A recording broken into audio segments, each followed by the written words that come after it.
Yo, what is up? We are back.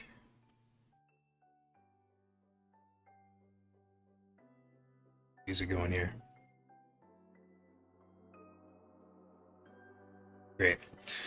Oh man, back from the holidays. Getting ready to come back to streaming. Apologize for my voice. Getting over some kind of sickness that I got, and part of that is like it voice blew out. That's a little loud. Let's turn that down.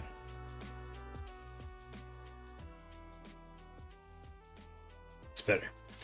Yeah, so I'm just finally getting back to where I don't sound completely terrible, but still off. Um, so yeah, I don't have anything right this moment that's ready for paint. So I decided that I do like kind of a chill building slash converting slash kit bashing stream. Got a lot of work done over the holiday of just some backlog type stuff and getting some new things ready for my Space Marine collection, because that is most likely what I'll be taking to Las Vegas Open later this month. And a lot of cool stuff happening over the winter holiday with the new custom detachments and everything. Let's see. Oh, Kenny coming in with a raid. What's up, dude? Welcome, welcome, everybody. And so as part of those Grotmist attachments, Space Marines got a really big glow up in the balanced state. And so it's finally cool for me to like bring out the Ultramarines, play them again, a lot of fun stuff. And want to do a Storm Raven, that like big boxy gunship Space Marines have. It's the ugliest fucking thing I've ever seen. I hate it so much. But it's got some interesting things you can do on the table, and I want to run one. And I already made one and printed it, but the issue was to be able to print it, I had to scale it down, and it's still a pretty big model once it's assembled, but it's just not the right size. It's a little small. Uh, and so I was looking at alternatives, and I remembered that Marvel Crisis Protocol makes this terrain piece that is a Avengers Quinjet. Really cool model, and it's only like $60. So I figured, you know what, I'll get that. It's in plastic, it's easy to work with. I can do a lot of cool stuff. It looks really cool. And um, it kind of has the opposite problem in that this one is like it's a little too big. So for example, like here's like the main like top clamshell piece. Um, and so see on my little markings here, like this is probably like, let's say right at like 13 inches long, and it like slants inward from the engine. So like this is the farthest point, and then it slants down from there. Um, so it's a little big, and probably what I can do is I can take my razor saw and I can cut an inch off of these like engine baffles before I glue in the engine pieces. Yeah, see. So I can cut a lot of that off. Um, cut down on some length. And then the other thing is the wingspan is a little under 12 inches. It's like 11.2, maybe right at 11. So here's one of the wings, you know, and you can see that it's going to be pretty wide when attached, right? So if we add another wing, we're going to be probably like 2.5 inches over. Um, so the other thing I want to do is I want to take probably about this much, like from here to here. I probably want to just take that off of that wing, and then we'll add a little bit of length back with like like a weapon pod or some kind of assembly to have like some missiles or guns or something like that. So that way we'll be kind of within the design parameters, because it's usually better, like if you're gonna make a custom model or you're gonna do a kit bash or something like that, it's almost always better to be a little bit on the larger side than it is on the small side, as far as like fairness of play.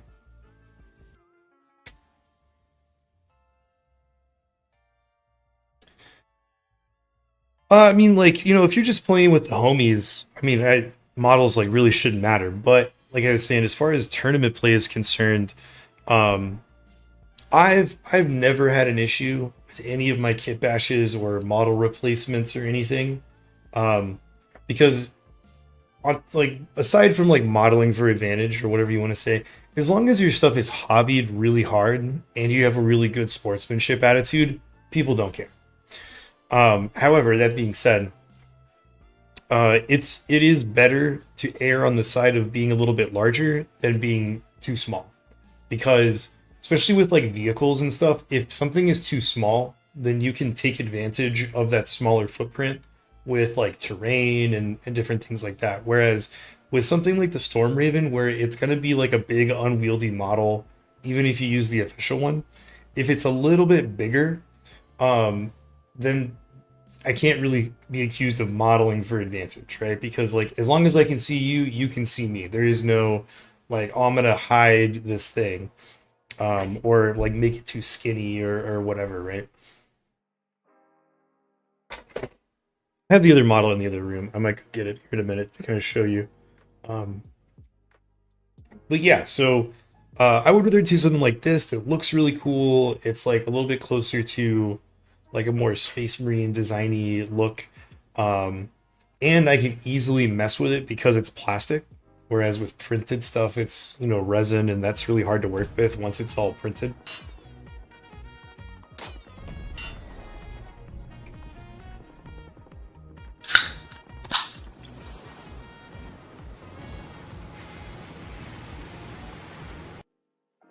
Vic Revive, thanks for that follow. Um, yeah, so just working on that. I'm kind of going through trying to get rid of any nasty lines or like big burrs. Uh, get rid of this kind of stuff, and then that also just gives me time to sort of think and plan out what I want to do. This is actually a pretty nice kit, all things considered. Like, nice deep panel lines, good crisp detail. Okay. Let's see, what are the ones I don't need? I think these guys, or this is the one that goes to the bottom. These are the tail flaps. These are what I don't need, or I can repurpose them somewhere else. The Quinjet has these like little down hanging aileron thingies, so I'm gonna set those aside. I may not need those.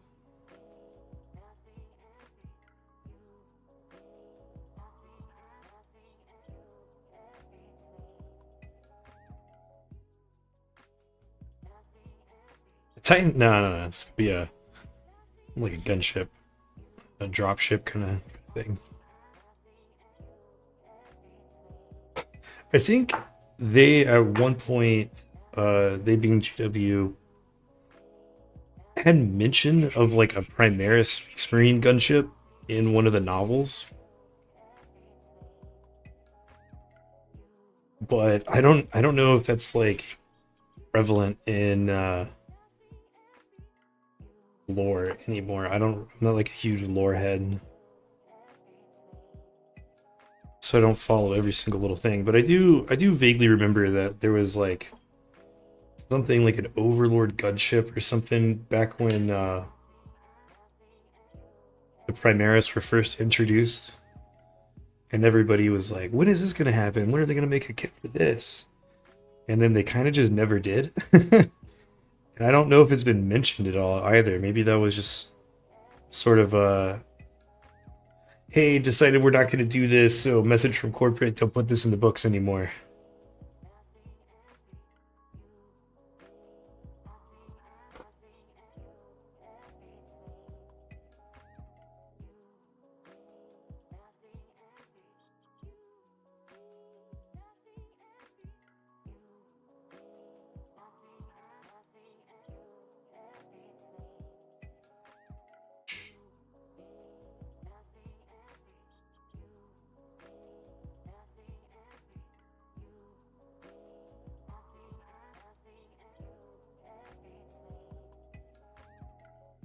All right, let's get the instructions. Let's see, how does this go? How does this go?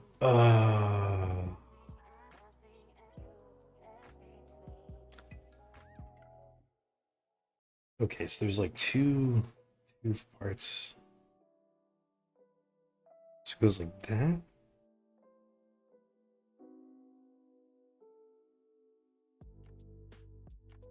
Oh, okay, like that. And this one.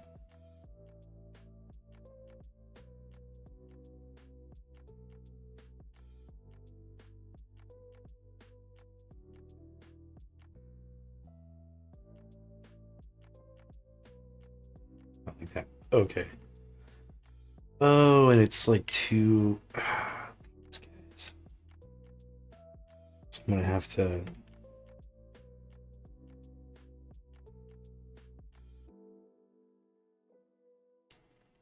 Boo. I was really hoping I could just close this up.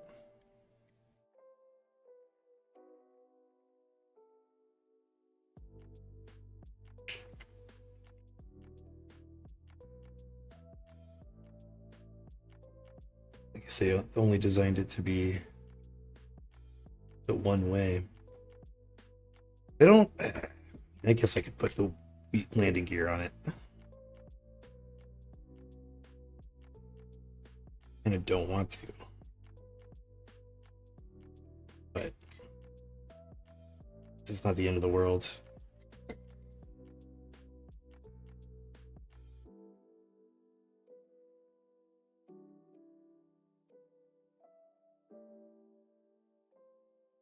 Make sure to save those. I was gonna just like toss the sprues with the landing gear on it.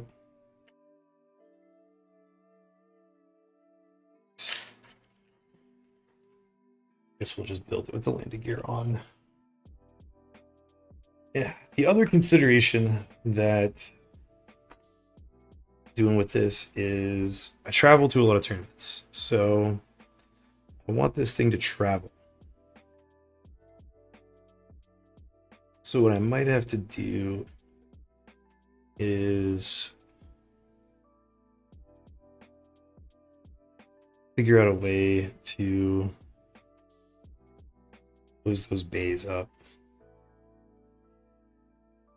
Because I want to be able to just like take this off of a flight stand and put it in my case all the day. I don't want to have to like worry about landing gear sticking out and making things all awkward or getting broken.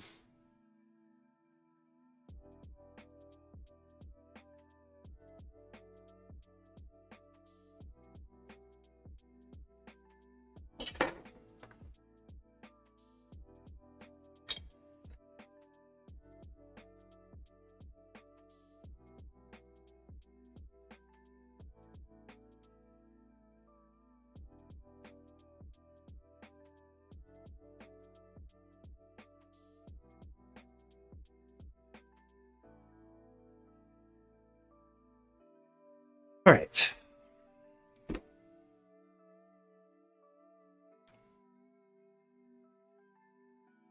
So together is this.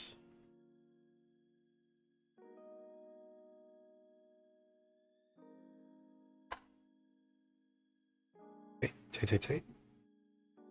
Great way to hide that seam line.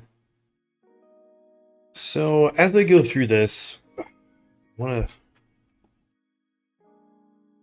to double check everything.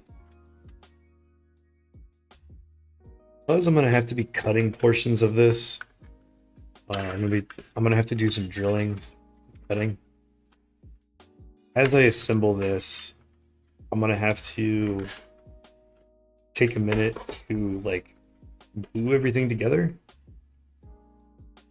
but not all at once. So like I kind of want to do this bottom tub and get that nice and glued up, because the other thing that's going to have to happen is probably around here, I am going to have to make some cuts so that our flight stand can go in there. I have to get out the drill and everything, and I want this piece to be monolithic as it can be, so that way when I'm cutting and everything, it's not going to be moving around or flexing too much. Let's check our instructions again.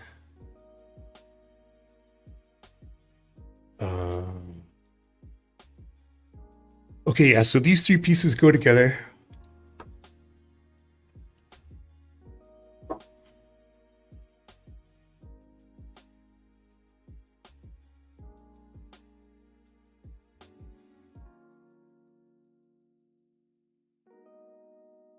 So let's get this glued up. And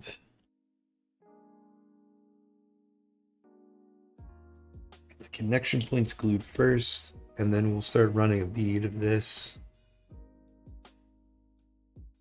along the seam edge.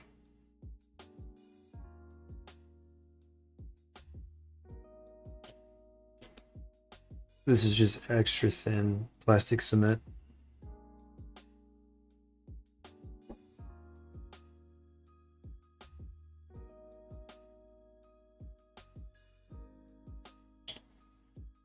And the reason I'm doing this is because I want to fuse these pieces of plastic together into one piece.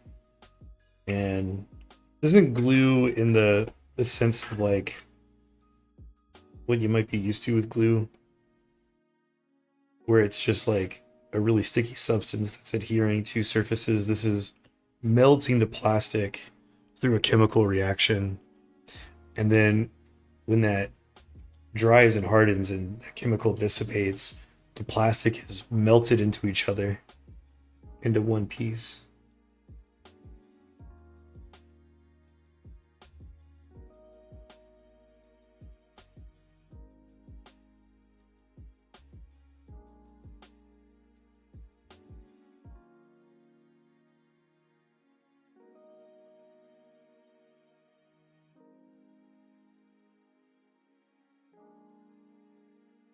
Stuff like this, I gotta hold it for a little bit longer, just because some of these pieces are under torsion. I want to like pull apart.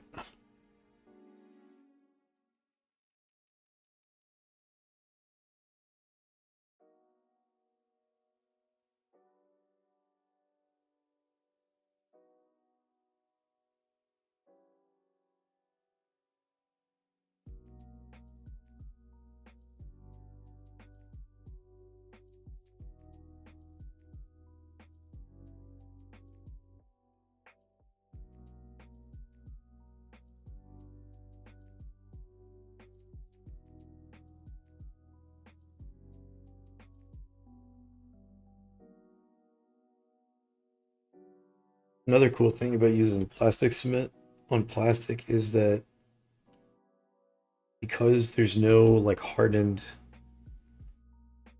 third or secondary substance like super glue, you go to sand it, it all sands evenly. Whereas whenever you use super glue on stuff, it has different hardness properties when it's cured. So it can make it kind of tricky to cut and sand down. I bet that was Jesse. What's up, dude? Coming in with a wah.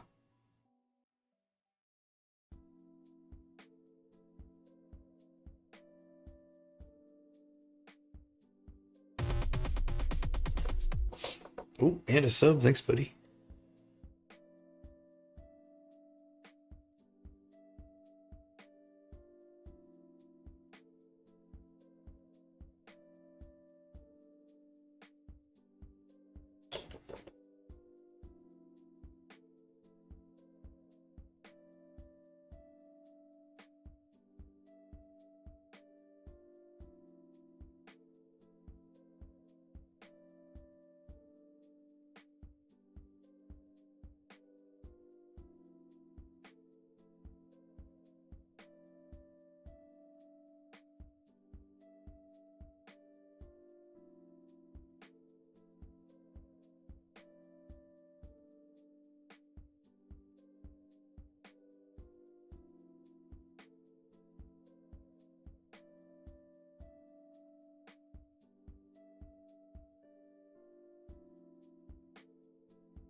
Chill out for a second.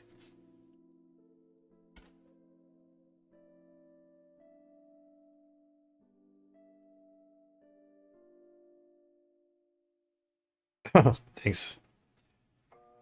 Buddy got me this for Secret Santa. It was really cool. So I didn't have a like a San Diego hat yet after moving here. And then he also, it's hard to see, but he got a custom embroidered with the club logo on there for me.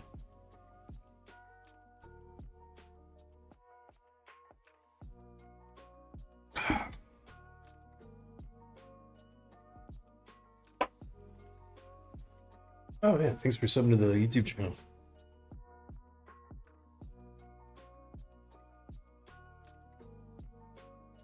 All right.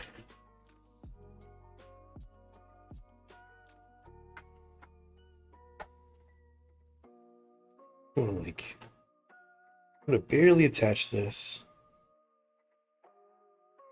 See if I could find.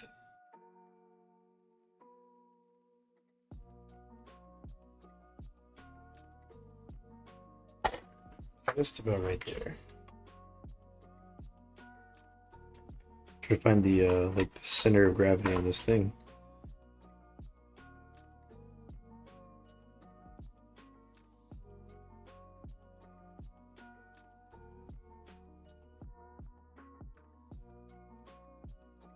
It's right about right here. Do my pencil.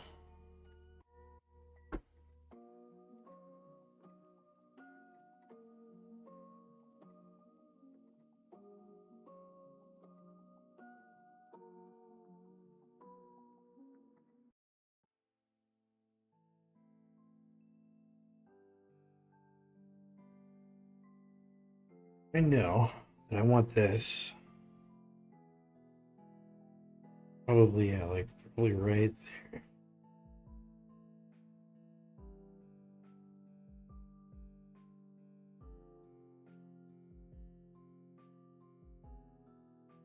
Try to draw an outline.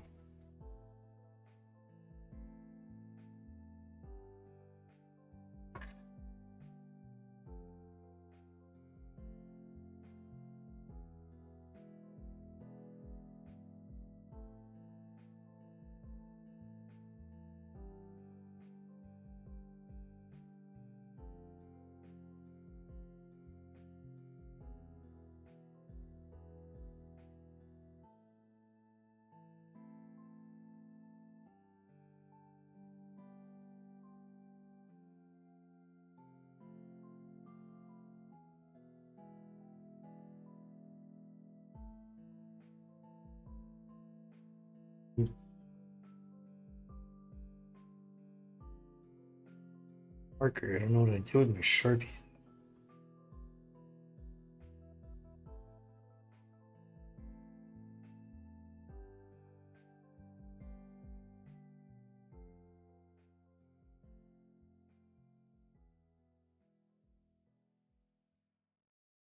make do with a paint marker.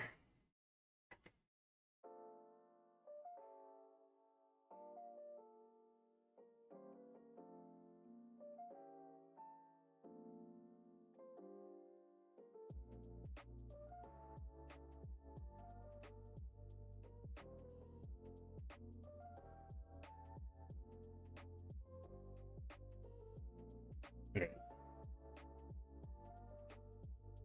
We'll have to make do with that. All gonna be horseshoes and hand grenades anyways.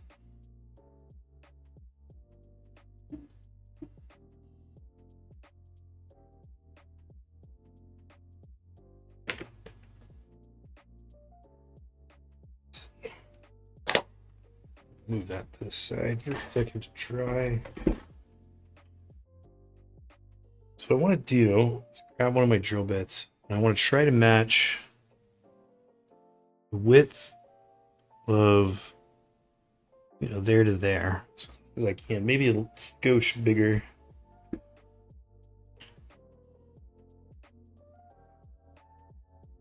Probably one more.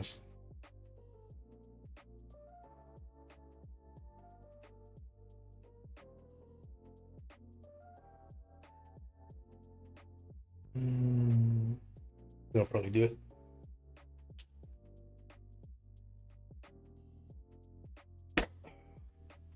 One thing I need to do, and this is probably good advice in general, is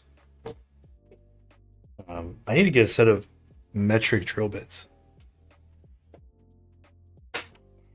So I'm pretty sure basically anything to do with Games Workshop is going to be measured in millimeters. So I'm betting that this width is a precise millimeter. So I was thinking that I've been doing a lot of magnetizing over the break, and these tiny little magnets, every company that makes them, these little guys, they're all metric, they're all millimeters, and all my drill bits are imperial. So I don't have I need a 2 millimeter drill bit, but I don't have that. I have one that's ever so slightly smaller, or one that's bigger, too big.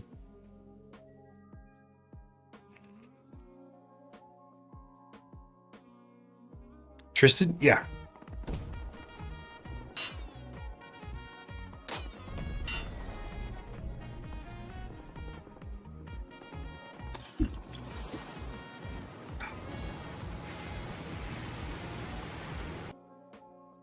Ooh, big. Thanks for the follow on Twitch.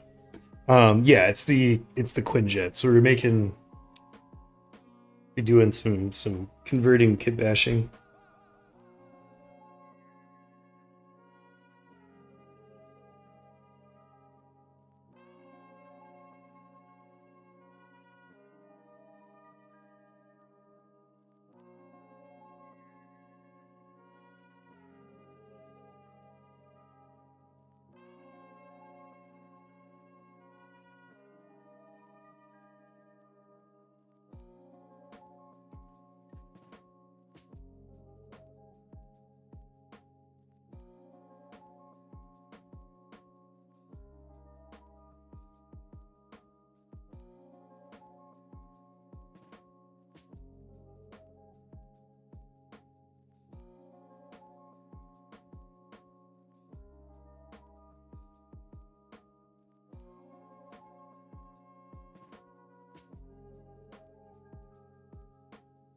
Oh, okay. I'll have to check this out. What days we podcast? So the podcast is on Wednesday, so tomorrow.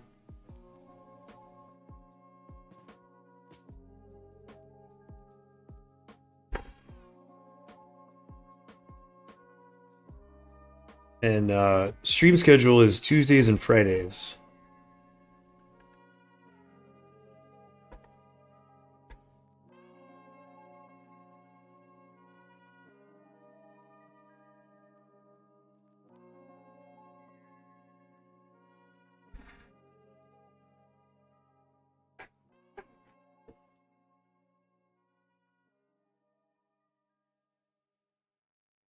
It's on my plate.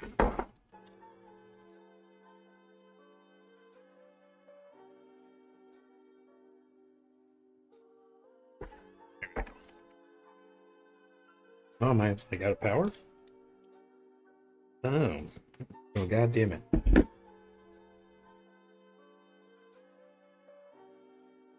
Oh, you better have some juice.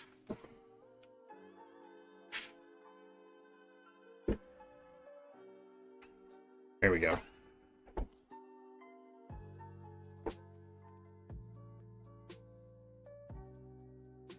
Okay. Let's calm down a little bit.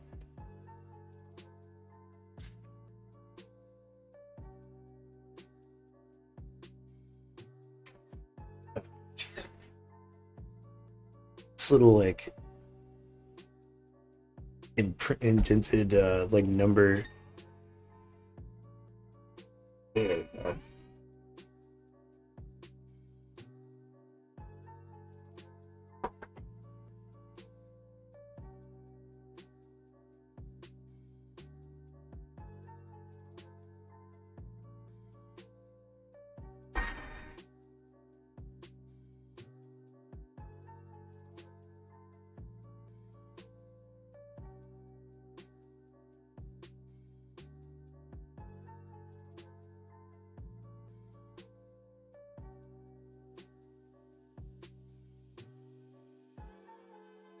Now,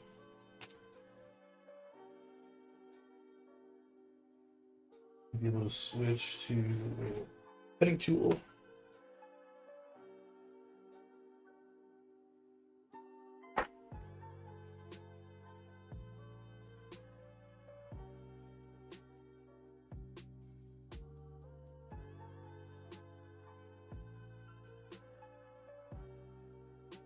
Try to get this.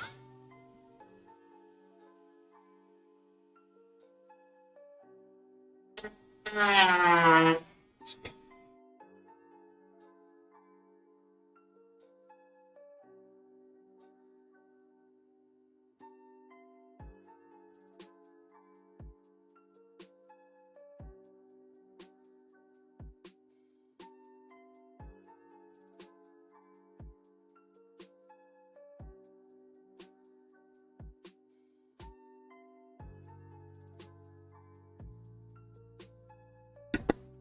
I wanted to mute that. That was going to be pretty loud.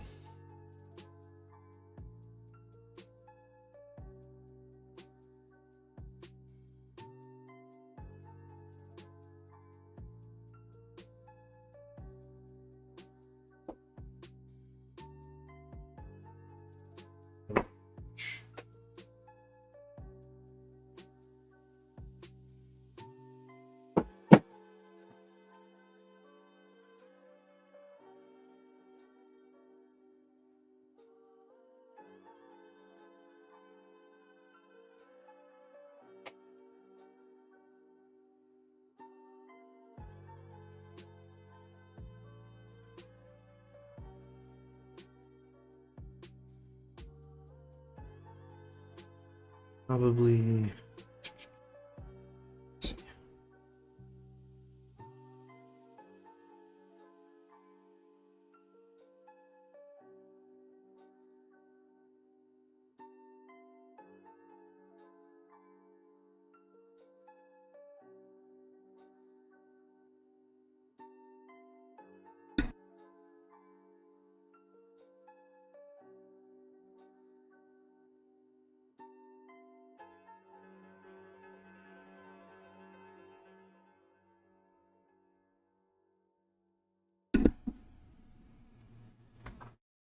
Awkward shape to get into with the Dremel because of this piece. I'm wondering if I can just like clip this out.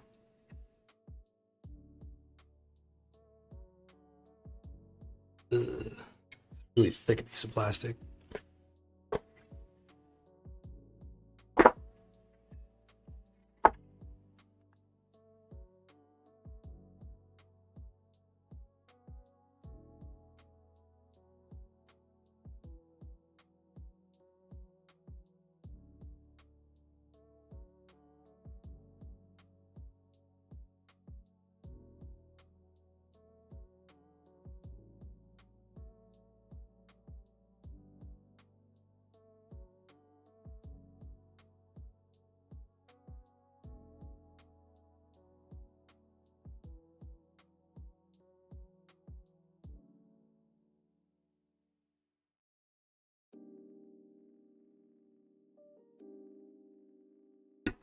All right, we're getting there. Getting there. I just need to get this material hogged out, and then I can come back with my files and clean it up.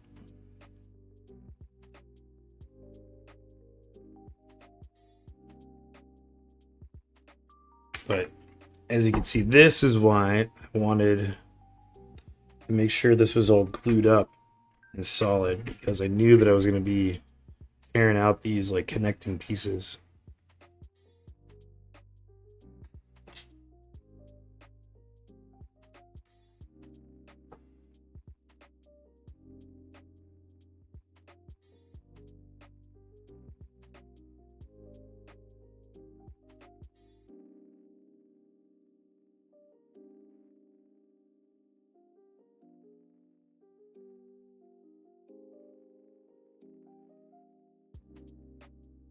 Tight, tight, tight.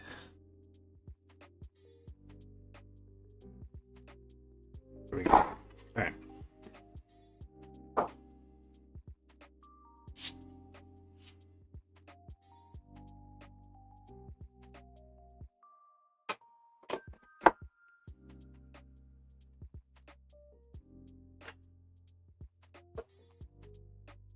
Files here.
Off your file.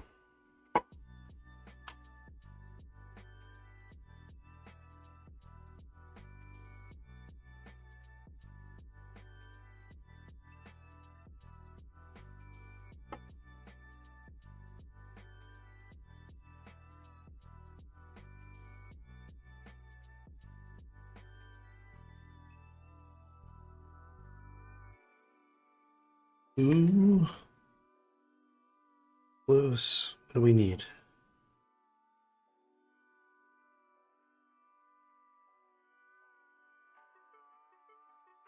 It's like, hey, look at that. I don't want to tilt. How do we keep you from tilting?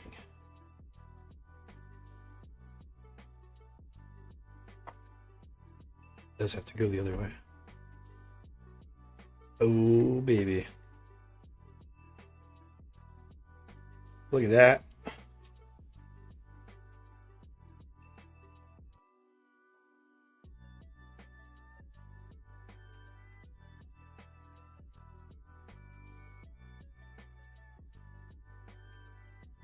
So now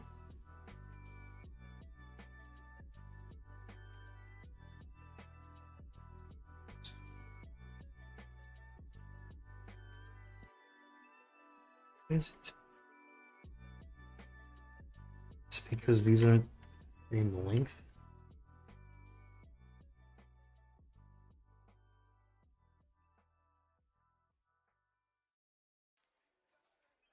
Probably. What I gotta do? Just build some kind of bracket. Keep that from happening.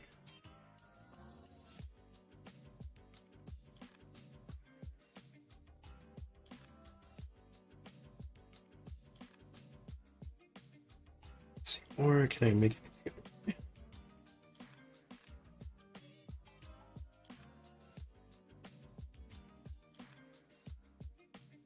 I think this is the way.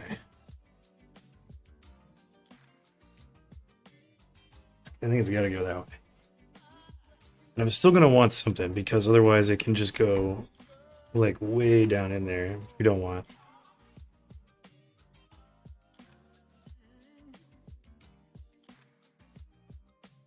So let's get.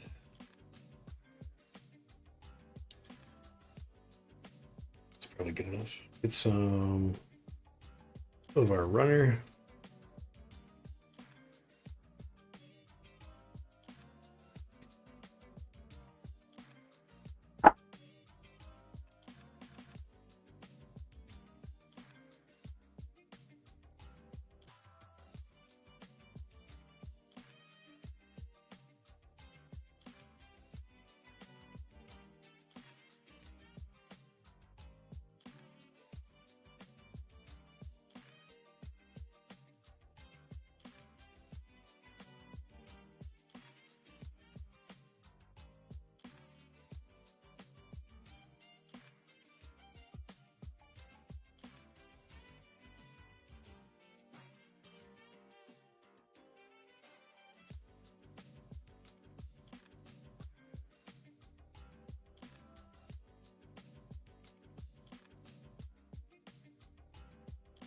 Moving this in.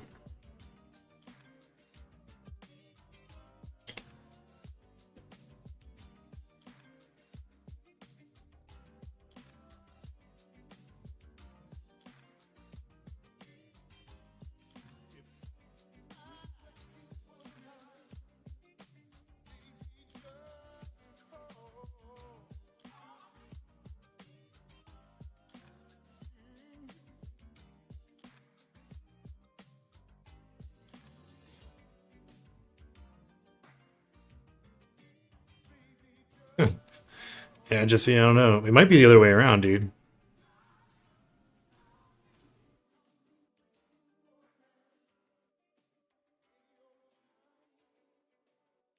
What I want to do is some of this super glue in here.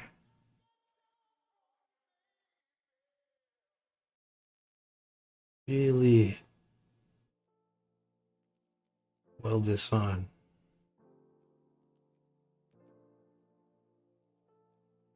I don't want to go in nowhere.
Boom. I wonder if it works the other way now. Hey, look at that.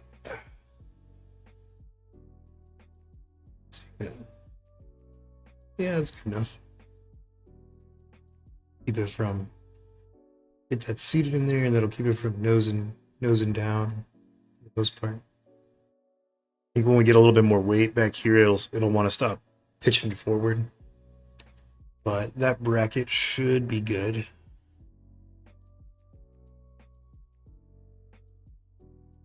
And then if it doesn't work, we can always make it go the other way.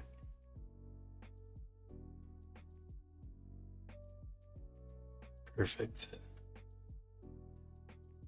That little bracket's not going nowhere. Yep.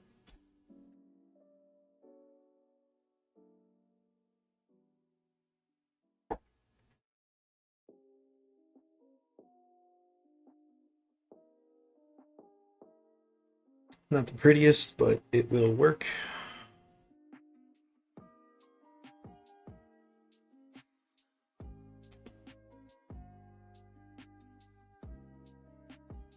Plus it's in a spot. Like, that's one of those things that most people aren't going to see or notice.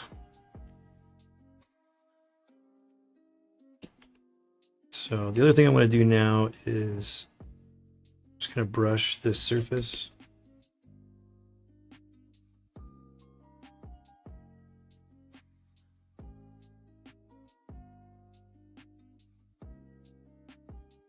Get that plastic kind of melty again.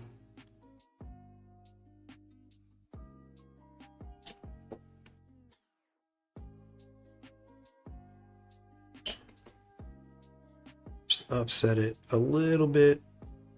Give it some light little brushies. And then when this is like fully cured, I can come back with a finer grit, like finishing sanding sponge, and like really buff out any deep marks from our files.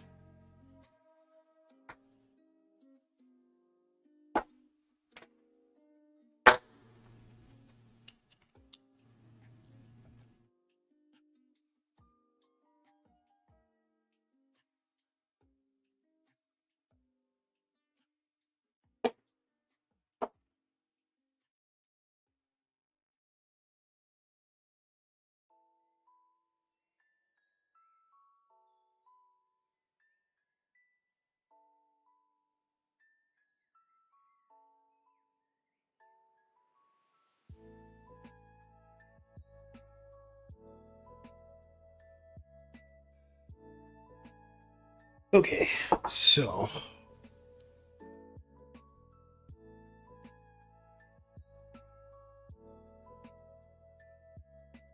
so the bracket, it doesn't need a anything vertical. The bracket itself is keeping the flight stand from moving because it's a flat flush surface against it. So ooh, I don't want to like show that in there. So you can see that like now this flat surface in there is flat on the bracket. And so just the weight of it is keeping it from wanting to tip forward. Now, if I really like muscle it and do that, yeah, it can tip forward. But nothing is really going to stop that from happening. Like there's no bracket that's going to stop that. So once we get it all assembled, if it wants to do that on its own, like all the time, like if it's really like just wanting to dip all the time, I can just turn it around where we know that it's not going to do that. Right? The only reason I kind of wanted it the other way is just the way that this is kind of shaped.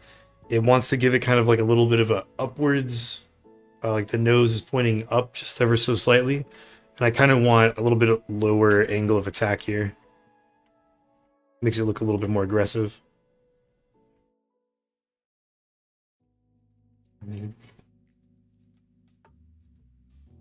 But like that's fine for right now.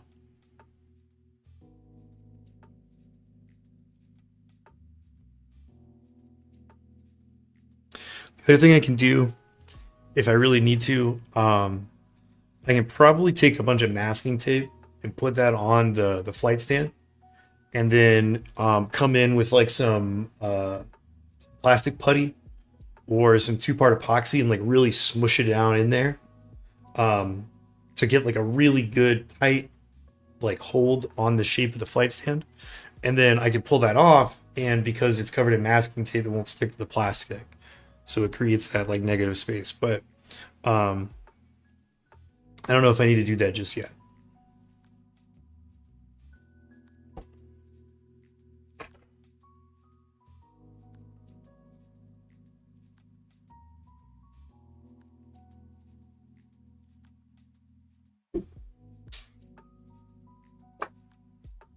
Our workstation just a little bit here. So what's next on the instructions? Wings. All right. Oh, printer's done. Nice. Just doesn't want to stay push fit very tightly.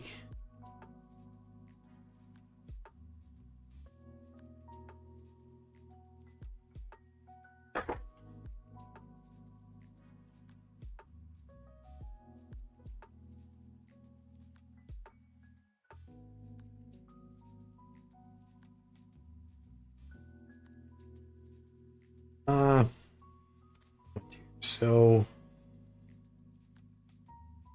yeah, let's go ahead and glue these up. So kind of having the same principle. I want all this to be in one piece when I decide to cut it.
We're gonna have to putty all this. The final product, as long as it's gonna stay in one piece, that's all I care about.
Ooh, excuse me.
Yeah, okay, goes together pretty easily.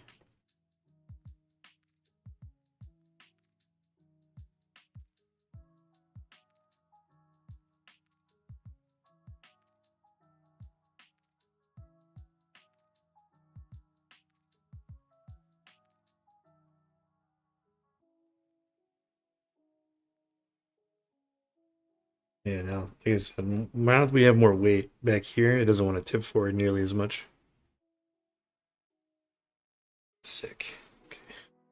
Looking very aggressive. Hold that up right here. Very cool looking. Okay, so our goal is we want our wings fit between these lines. So right between, we want to be a total width of right somewhere between like 11 and 12, closer to 11. That's what we're shooting for.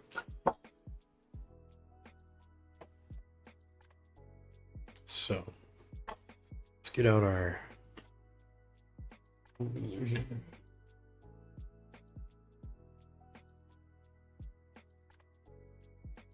So right now we're about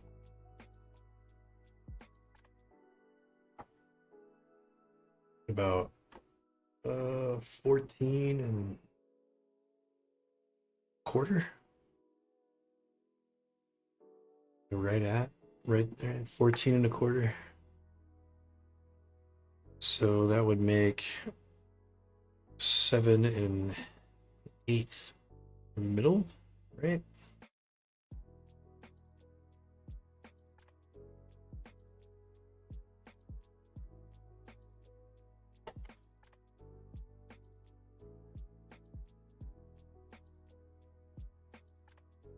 So 14 1/4, we want to be 11.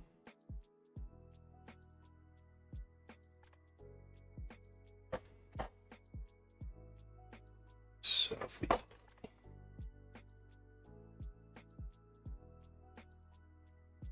let's see, let's use this line here. Let's see. So if we cut at that line, we're right at 11. We kind of want to be within 11 because we want to add some detail to the outside wing. So we probably want to cut, we say in between those two points, right at, that would be 10 1/8. So I want to draw it. Can I have an idea now? So let's take this part.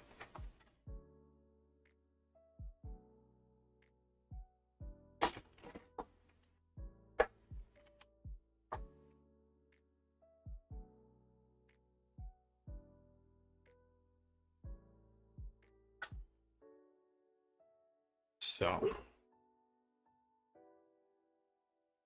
we know that our wings, a little bit of variance because there's an angle.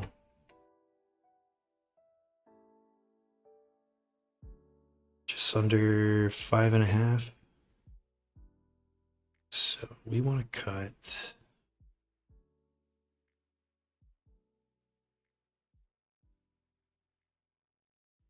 right at,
that's about right.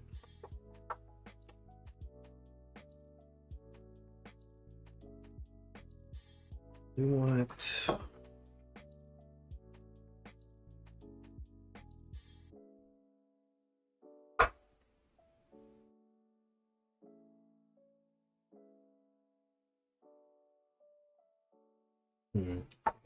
so I want that to be parallel to the flat plane, which is hard to do. It's probably going to be the flattest plane that we got.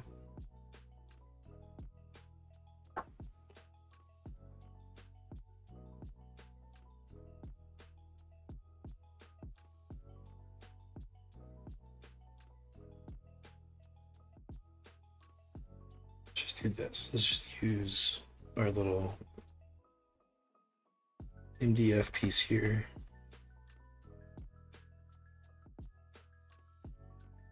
It's a straight edge.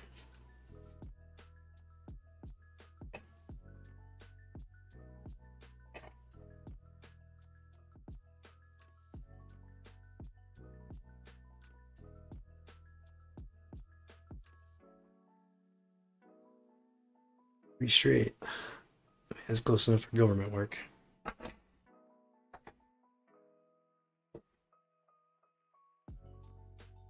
A little shorter than what we initially measured, but it's okay.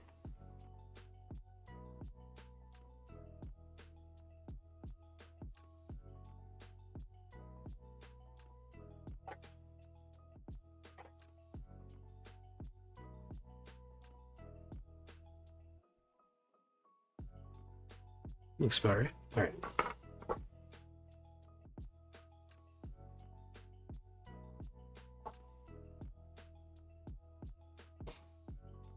This is preferably where I would like to have like a table saw, but I don't have one of those.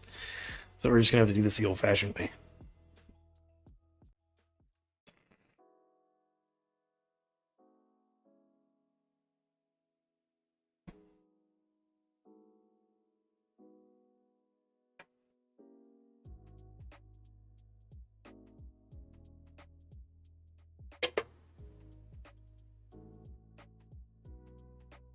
Yeah, gonna make some whoosh noises.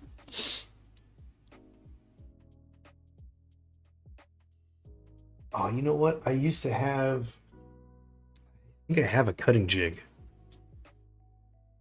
but no, it's way too small for this. It's for like plastic art tubing. Just gonna have to do this the old-fashioned way.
Yeah, fine.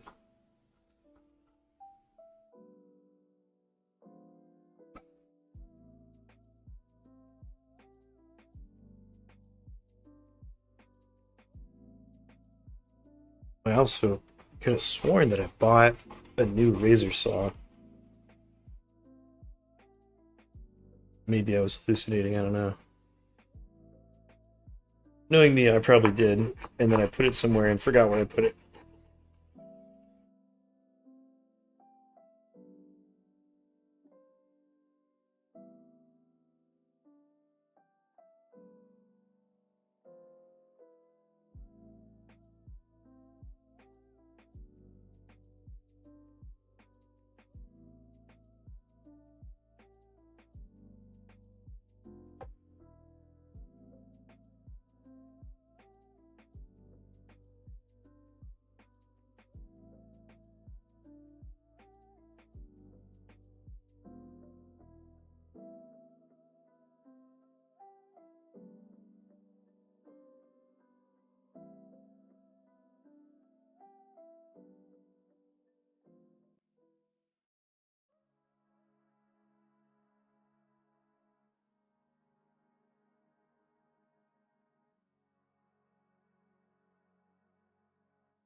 Almost through that first piece.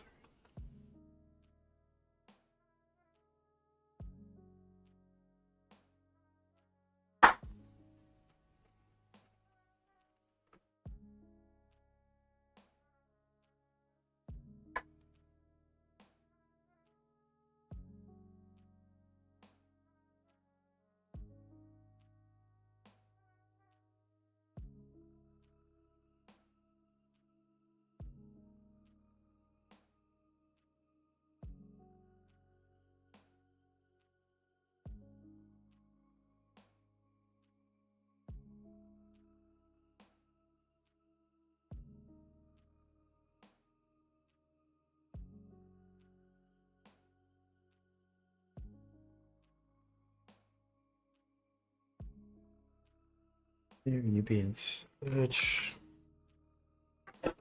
headache right in this one spot.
Okay.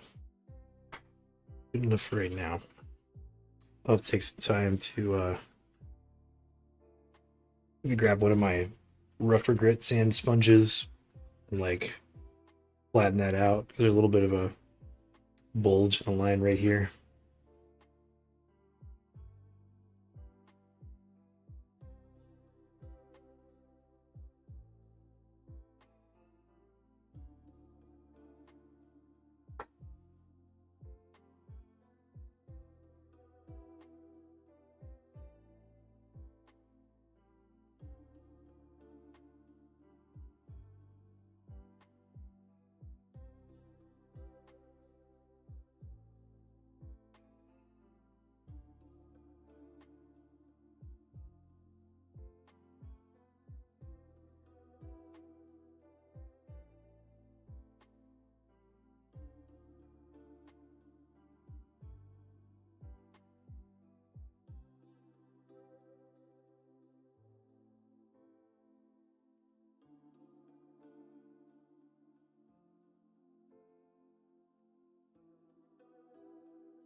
Yeah, this thing's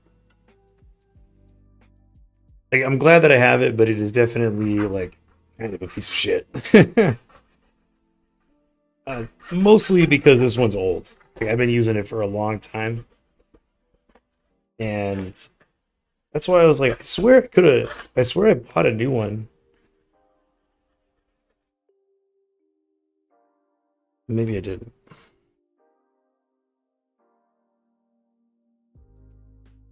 Like the thing is definitely like super dull.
I'm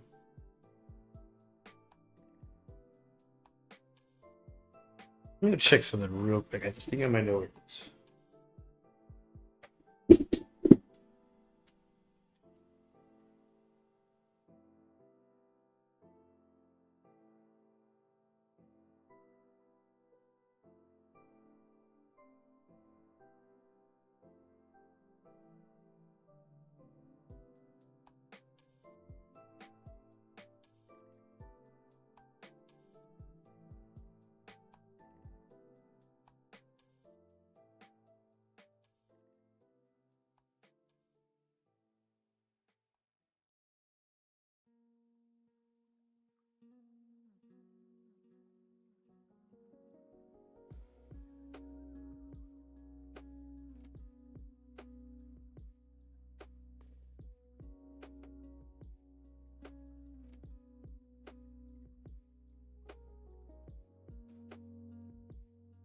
Yes, I did indeed buy a new one. I knew I did. I What I did is I was like, oh hey, here's the Amazon package with my new razor saw, and then I just like left that package on a table and didn't pull the razor saw out of it.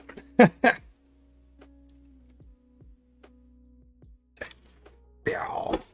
See this thing? You can go in the garbage where you belong. Yeah.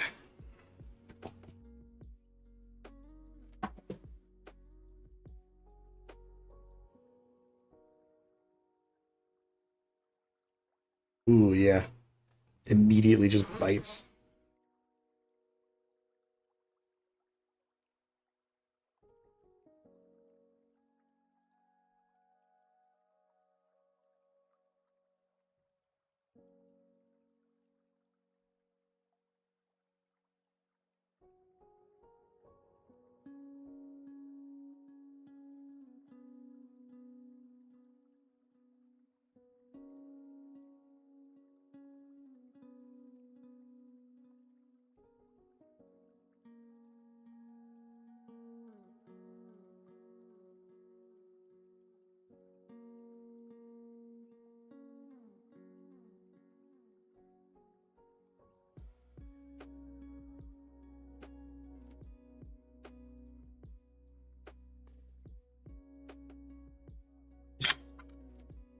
Maybe it's just this plastic is a little too soft.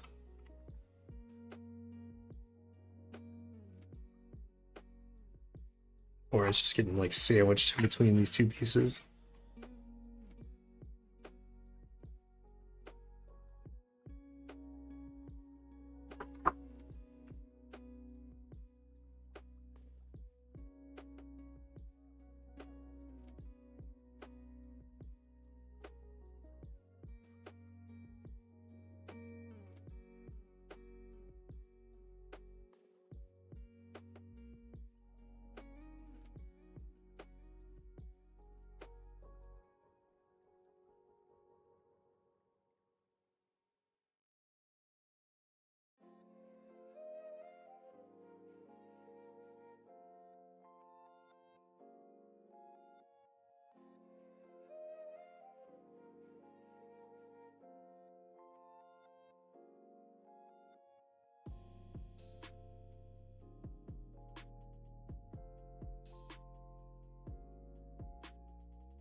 There we go.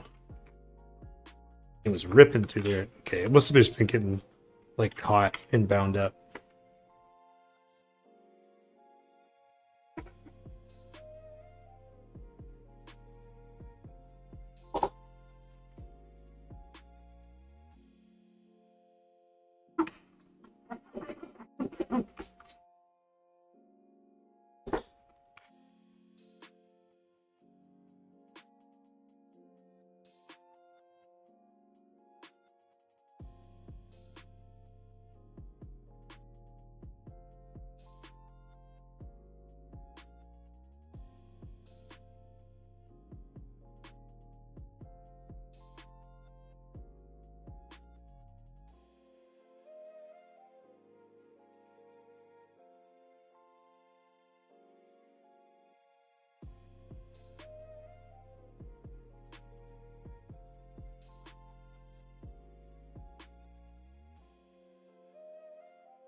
Close.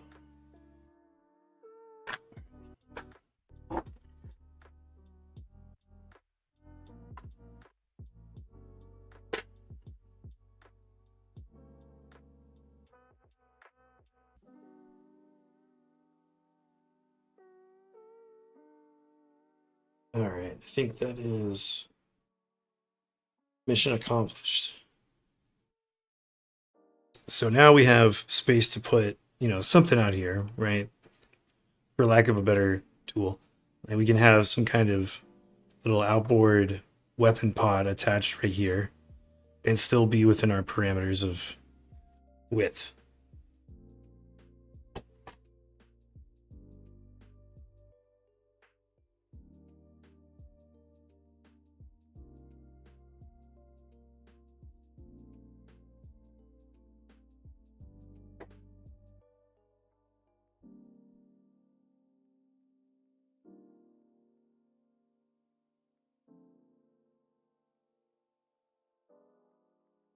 Might still be able to use this little guy as like the on the outside of whatever we put here to give it a like we can point that down, finish that out a little bit. So those will help.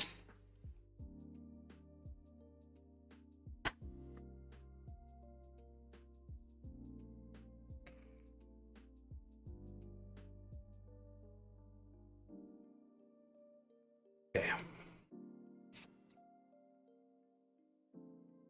What was the other thing I was gonna cut for the backside here?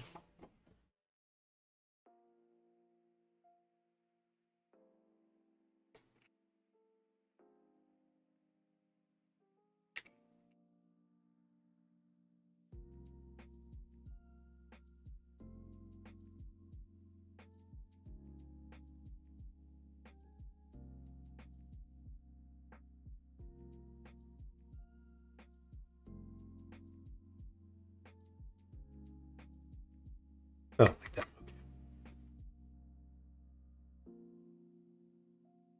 Okay. Cool.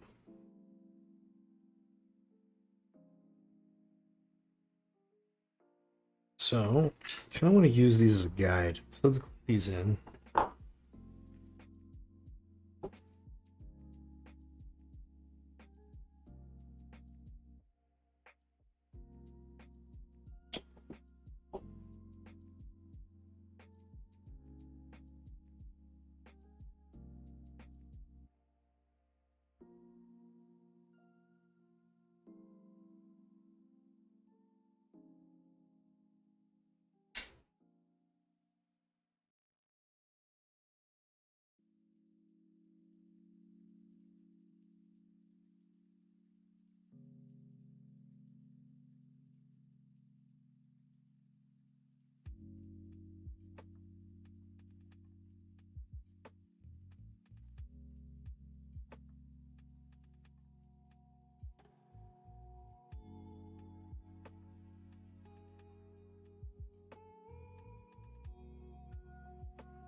Just really not liking this side for some reason.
Oh, the width? Going off of the Storm Raven kit. That's what I want to use this on the table as.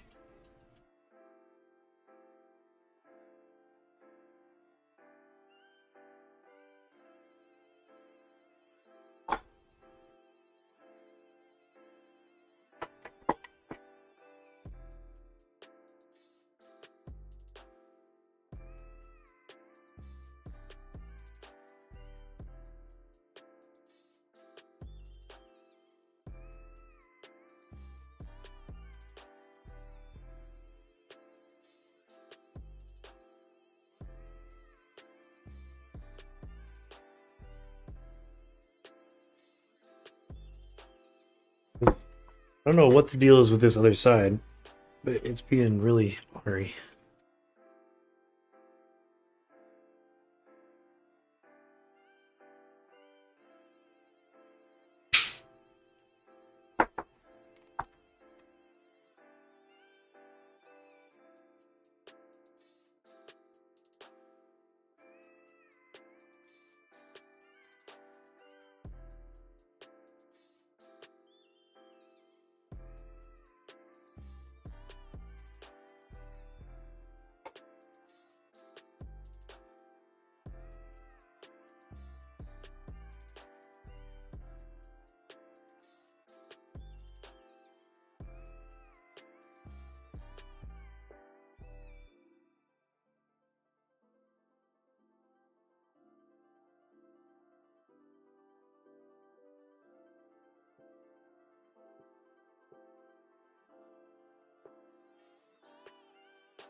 Okay.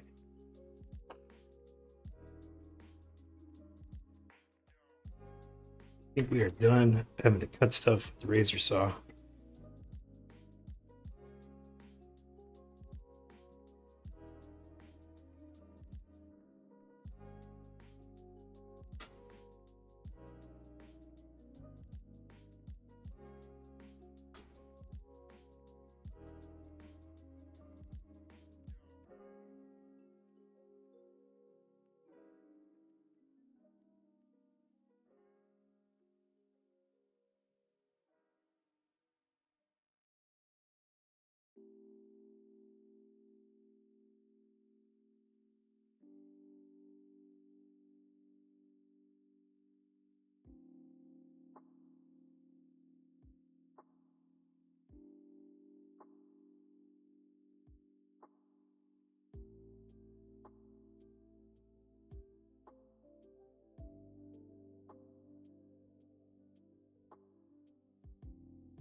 Good. I think now we can shift to just like starting to put stuff together actually.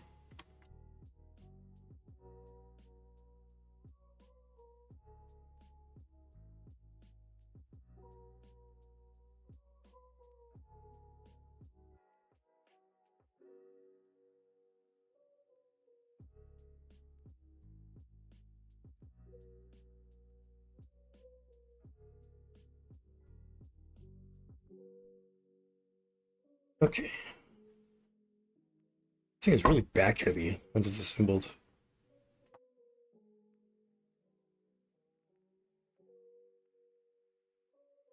See what time is it? It's 42.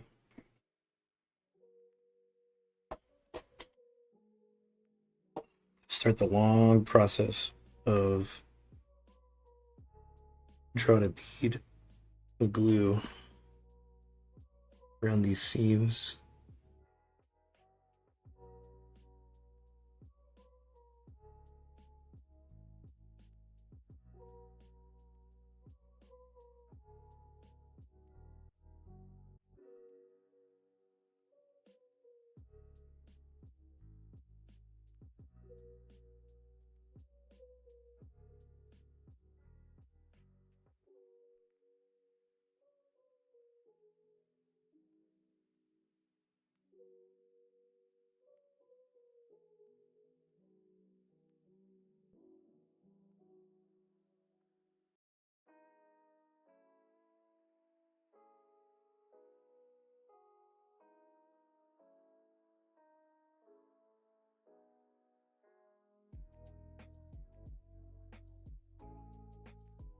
You have to do this a lot with GW vehicles as well, where like the kind of the two clamshell pieces or whatever just have like this weird kind of gap and they just don't want to quite fit together perfectly. So you have to use rubber bands or whatever you got to do to get these sections to like stay closed.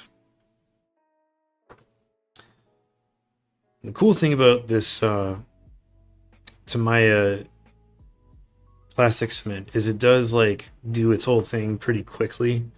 So I don't have to sit here and like worry about holding it closed too long.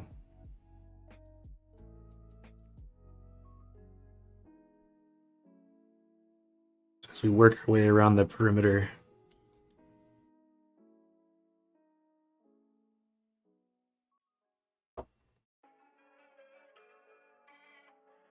I know it's going to stay bonded.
I mean, I think this is the fast acting stuff.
It's like everything's going together pretty nicely except for this one spot. That's good.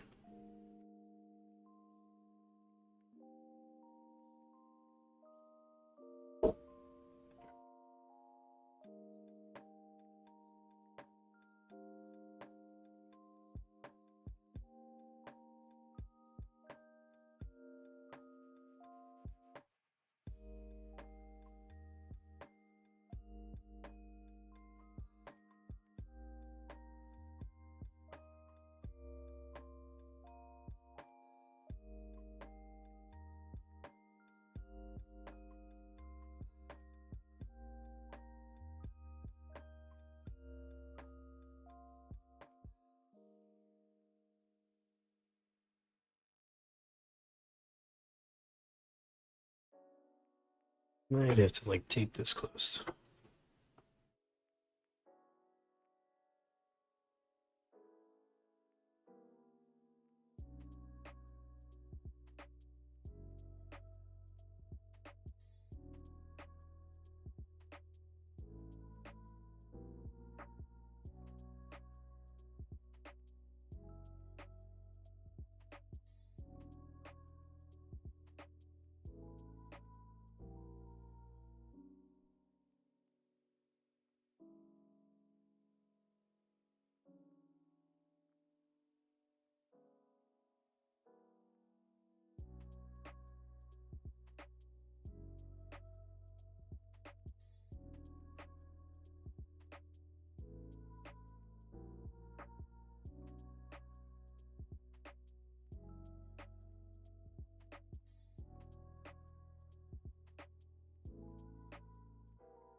hold that little piece under some tension, that tape, until it decides it wants to set.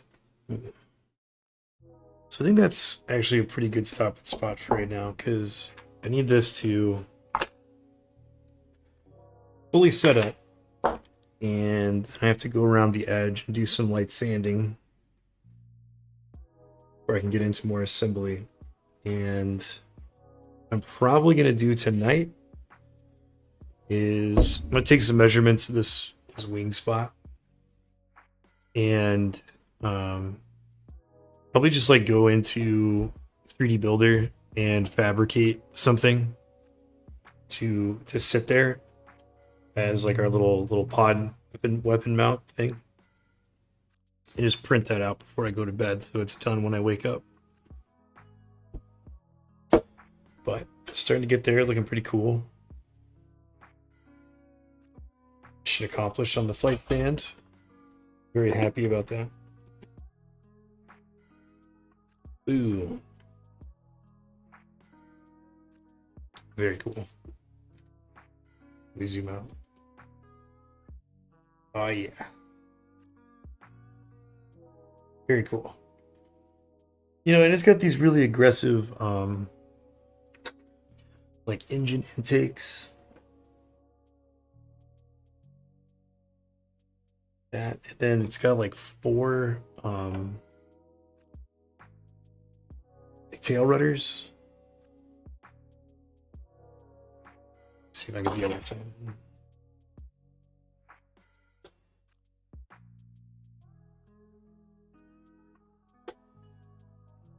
Yeah, so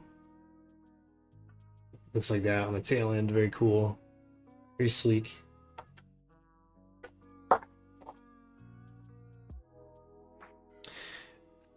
And then I don't know what I'm going to do about all the weapons. I kind of had this idea where I would like cut out a panel over here and then have like barrels of the various weapons represented, almost like this thing fires out of the side, like it does like circular strafing attacks, kind of like a C-130.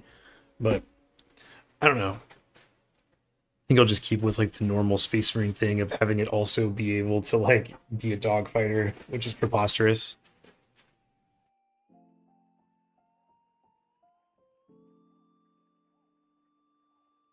So that'll be a lot of fun. It's gonna be my like get ready for LVO project, because all my other stuff is painted.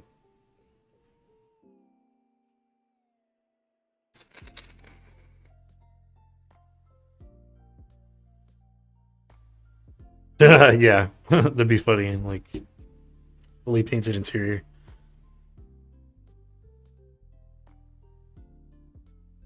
Oh man, speaking of interior, did I fuck up here? Okay, no. That is a disaster, dude. Like, so these glue in from the outside, but this whole thing can totally just go all the way inside. So if you fuck this up, the thing's lost forever. I'm gonna have to be very careful about that.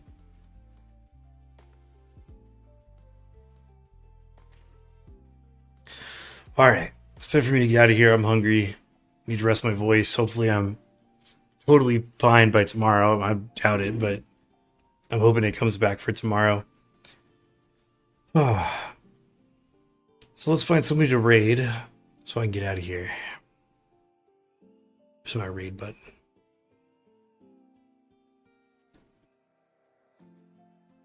Let's see, we got some people doing some gunpla. I see it's Kit Bash and a War Dog. Let's go check out Drink Your Paint Water. See what he's up to. Start this raid up. All right, we'll be back on Friday, normal time. Make sure to tune into the podcast tomorrow. I think we start at like between 5 and 6 p.m. Pacific time. Should go on that raid. I'll see you guys next time.